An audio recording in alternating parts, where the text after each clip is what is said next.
never forget.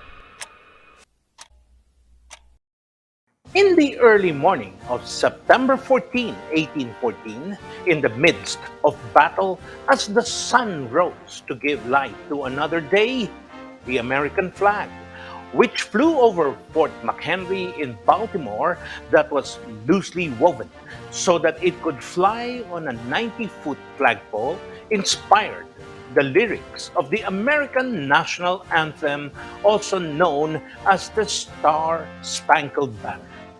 Let me take you back in time.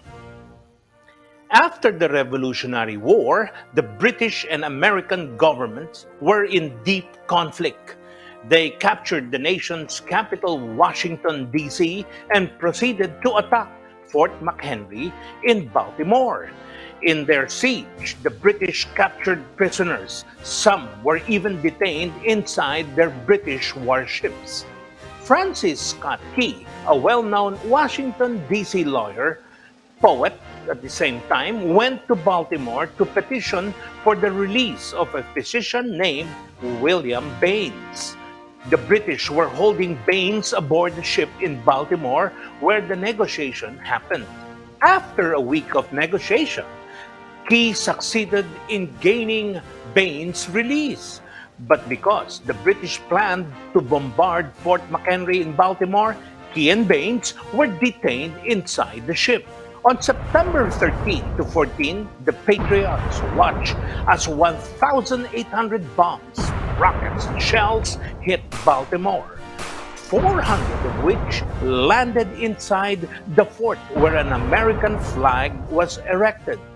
It was a strategic attack because if they succeed, it will be a huge blow to the American government, demoralizing its people after the capture of their capital. British soldiers were determined to put the flag down that night because that would symbolize their victory on Baltimore. As the rocket's red glare and the bombs bursting in the air was seen and felt by the people of Baltimore, the smoke that filled the fort made it impossible for them to see the flag. A symbol of courage, patriotism, and strong heart of the people fighting for their freedom.